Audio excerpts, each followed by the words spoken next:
Apakah bisa dilakukan penjualan sepihak oleh pihak bank? Tidak akan bisa. Sampai kapanpun tidak akan bisa dilakukan lelang.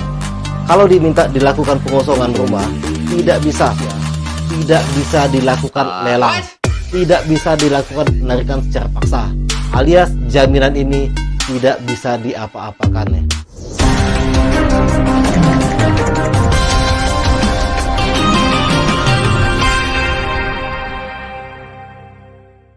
Assalamualaikum warahmatullahi wabarakatuh. Jumpa lagi dengan Ego. Kali ini saya akan membahas masalah jaminan yang tidak dapat dieksekusi atau dilakukan lelang. Saya yakin masyarakat masih banyak yang belum tahu bahwa ada jaminan yang tidak dapat dilakukan lelang. Ada dua jenis macam jaminan yang tidak dapat dilakukan lelang. Yang pertama, tanah dan bangunan atau tanah kosong. Yang kedua, kendaraan roda 2 atau roda 4. Kenapa tidak bisa dilakukan lelang? Saya akan menjelaskan satu persatu. Yang pertama, masalah tanah dan bangunan atau tanah kosong.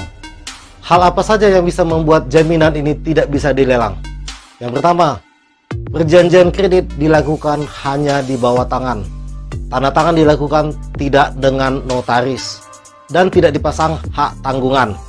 Biasanya kredit ini dilakukan dengan plafon di bawah 100 juta. Yang kedua, jaminan yang bentuknya masih AJB belum menjadi sertifikat seperti GIRIK atau lainnya. Yang perlu Anda ketahui bahwa yang bisa dilakukan pemasangan hak tanggungan adalah jaminan yang berbentuk sertifikat. Jadi biasanya bank melakukan seperti apa? Biasanya bank melakukan penandatanganan selain PK itu ada perjanjian seperti surat kuasa menjual dan mengalihkan hak atas jaminan. Dan itu penandatanganannya dilakukan berbarengan dengan perjanjian kredit dan surat kuasa menjual dan mengalihkan hak atas jaminan. Tanda tangan tidak dilakukan di hadapan notaris atau unnotaril, dan penandatanganannya hanya di atas materai. Apabila Anda wan prestasi atau kredit macet atau dalam istilahnya tidak sanggup membayar lagi, apakah bisa dilakukan penjualan sepihak oleh pihak bank? Tidak akan bisa. Tetap tidak bisa dilakukan penjualan sepihak oleh pihak bank. Apabila mau melakukan penjualan, harus tetap seizin pemilik jaminan. Loh, kan sudah dilakukan penandatanganan surat kuasa untuk menjual dan mengalihkan hak atas jaminan. Kalian jangan bingung dulu. Yang pertama kali Anda lakukan, di saat penandatanganan perjanjian kredit, apakah ada notaris? Jadi untuk mengingatnya gampang, kalian pikir dulu, di saat penandatanganan kredit ada notaris atau tidak? Kalau ada, kemungkinan besar jaminan Anda sudah dilakukan pemasangan hak tanggungan. Tapi kalian jangan percaya dulu. Kalian tanyakan dulu, mana hak tanggungan kalian? Itu kan hak kalian untuk meminta kepada pihak bank. Semua yang Anda tanda tangani dengan pihak bank di saat perjanjian kredit, itu hak nasabah untuk meminta kopiannya. Hak debitur untuk meminta salinannya. Kalau tidak ada, bisa jadi belum dipasang juga walaupun ada notaris. Berarti hak tanggungan kalian belum jadi. Kalau belum jadi, tidak bisa dilakukan eksekusi atau tidak bisa dilakukan lelang. Kalau tidak dihadiri notaris, kemungkinan besar jaminan Anda tidak dilakukan pemasangan hak tanggungannya. Jadi perjanjian kredit dengan jaminan dan penandatanganan PK-nya tidak dilakukan dengan notaris atau di bawah tangan, jaminannya tidak dapat dilakukan lelang atau tidak dapat dilakukan eksekusi. Loh, kalau tidak bisa dieksekusi atau dilelang, terus apa gunanya jaminan bagi bank? Bank beranggapan bahwa jaminan adalah second way out. Jaminan kalian adalah bentuk moral obligation. Kalau Anda macet, sampai kapanpun tidak akan bisa dilakukan lelang. Kalau diminta dilakukan pengosongan rumah, tidak bisa. Yang bisa melakukan pengosongan rumah atau sita jaminan adalah pengadilan. Sekarang dasar hukumnya mana? Jurisprudensi Mahkamah Agung nomor 1400 tahun 2001 yang menyatakan barang jaminan hanya dapat dijual melalui lelang. Bank tidak dapat menjual sendiri tanah yang dijaminkan ke bank, walaupun ada surat kuasa untuk menjual tanpa seizin dan setahu pemilik tanah, karena barang jaminan dapat dijual melalui lelang. Syarat untuk dilakukan lelang harus dilakukan pemasangan hak tanggungan. Hak tanggungan ditandatangani di hadapan notaris. Jadi ada debitur, ada pejabat bank, ada notaris, baru dikatakan pengikatan dilakukan secara sempurna. Selanjutnya, pengalihan hak atas tanah berdasarkan surat kuasa mutlak tidak diperbolehkan oleh Instruksi Menteri Dalam Negeri Nomor 14 Tahun 1982. Oleh karena itu, perbuatan pengalihan hak atas tanah berdasarkan surat kuasa mutlak adalah batal demi hukum. Jadi, surat kuasa menjual dan mengalihkan hak atas jaminan yang kalian tanda tangani dengan pihak bank tanpa campur tangan dari pihak notaris tidak bisa dilakukan lelang dan tidak bisa dilakukan eksekusi. Jadi, risiko bagi nasabah itu apa? Pertama, kalian masuk ke BI checking. Yang kedua, jaminan yang ada pada kalian tidak bisa dijual belikan. Loh, kan surat-suratnya ada di bank. Gimana caranya mau jual? Kan nggak bisa juga. Yang kedua, jaminan kendaraan baik roda 2 maupun roda 4. Kenapa jenis jaminan ini tidak bisa dilakukan lelang atau dieksekusi? Jaminan ini tidak bisa dilakukan lelang apabila tidak dilakukan pemasangan fidusia, hak eksekutorial dari pihak leasing atau pihak bank untuk melakukan lelang atas jaminan kredit kalian.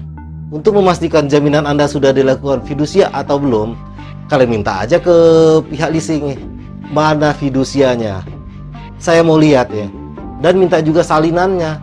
Kan hak kalian juga. Kalau mereka tidak bisa menunjukkan, jadi jaminan kalian tidak dilakukan fidusia, jaminan kalian tidak bisa ditarik, tidak bisa dilakukan lelang.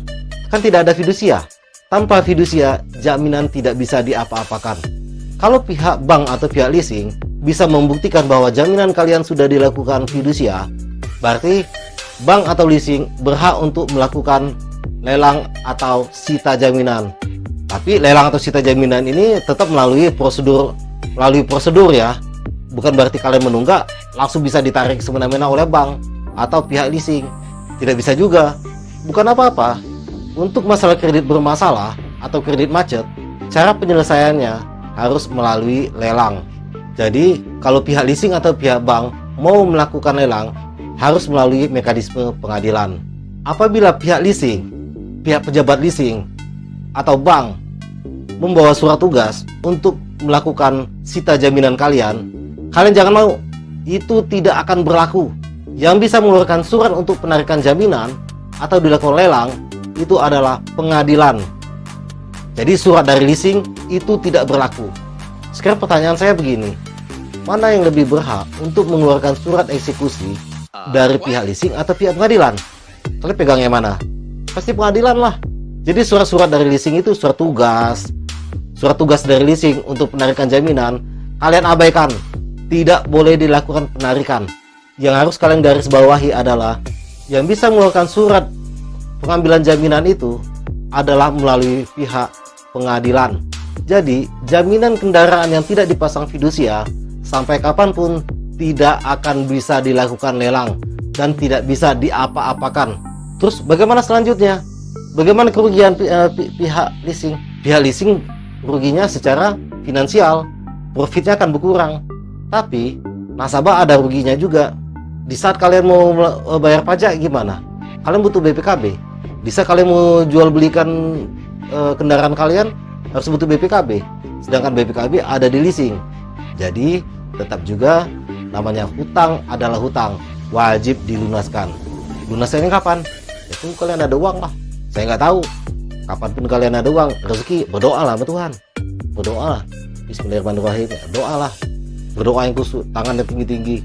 Nah, supaya dapat duit juga. Jangan. Di sini dasar hukumnya mana? Kalian kan harus tahu juga dasar hukumnya. Pada tanggal 7 Oktober 2012, Menteri Keuangan Bapak Agus Martowardoyo mengeluarkan Peraturan Menteri Nomor 130 Tahun 2012 tentang pendaftaran jaminan fidusia bagi perusahaan pembiayaan yang melakukan pembiayaan konsumen untuk kendaraan bermotor dengan pembebanan jaminan fidusia. Mengenai larangan perusahaan leasing atau perusahaan pembiayaan lainnya menarik secara paksa kendaraan dari nasabah yang menunggak kredit kendaraan. Jadi tetap tidak boleh. Ditambah lagi dengan Peraturan Kapolri Nomor 8 Tahun 2011 mengenai tata cara pelelangan fidusia. Jadi dasar hukumnya ada. Jadi kalian jangan mau seenaknya ditakut-takuti oleh pihak leasing, pihak bank, jaminan ini bisa dilelang. Ya namanya tanpa ada fidusia mana bisa dilelang ya. Kalian percaya peraturan bank atau peraturan pemerintah ya? Pas pemerintah lah ya. Jadi kadang-kadang petugas bank atau pihak leasing itu pengen melakukan secara praktis.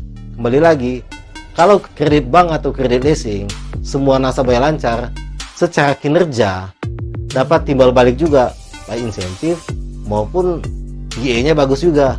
Jadi kesimpulannya adalah, yang pertama, jaminan tanah dan bangunan yang tidak dilakukan hak tanggungan atau penandatanganannya tanpa melalui notaris itu tidak bisa dilakukan lelang, karena notaris adalah pejabat pembuat akta yang ditunjuk oleh pemerintah.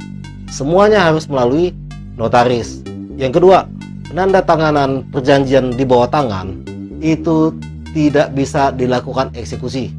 Yang ketiga, untuk kendaraan bermotor atau roda 4 atau benda bergerak yang tidak dipasang dengan fidusia tidak bisa dilakukan lelang, tidak bisa dilakukan penarikan secara paksa, alias jaminan ini tidak bisa diapa-apakan. Tinggal sekarang ini beban moral kalian. Namanya hutang tetap harus dilunasi. Hutang adalah hutang. Mungkin itu saja informasi yang bisa saya berikan kali ini. Semoga informasi ini bermanfaat buat masyarakat semuanya. Jangan lupa kalian subscribe. Assalamualaikum warahmatullahi wabarakatuh.